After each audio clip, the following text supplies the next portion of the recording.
Yo, yo, yo.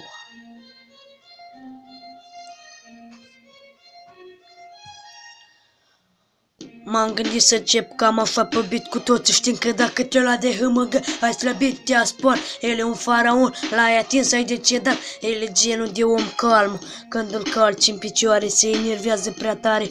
E un element, hâmăgă, e un discret. În cartier e o apărare, dacă îi spui ceva ce lui nu-i place, te transformă în stană de piatră. Și când îi place, te crede de treabă. Când discuți cu el, nu vorbi ca cu Hannah Montana, că odată ce ai început discuția, du-o până la capăt, nu-ți face capcană. În schimb, eu îți fac o morale. Da, hâmăgă e un discret. Da, hâmăgă e un om corect. Hâmăgă e un discret. Lumea strigă, hâmăgă scrie cu un obiect.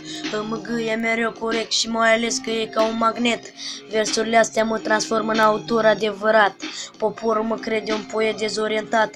Și eu sunt un rapper, dar de fapt hâmăgă e cunoscut.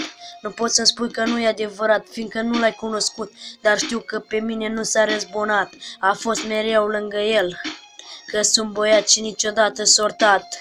Eu am fost mereu lângă el, că sunt băiat și niciodată sortat. Sortat, că sunt băiat, un băiat și niciodată sortat. Sortat, eu, sortat, eu.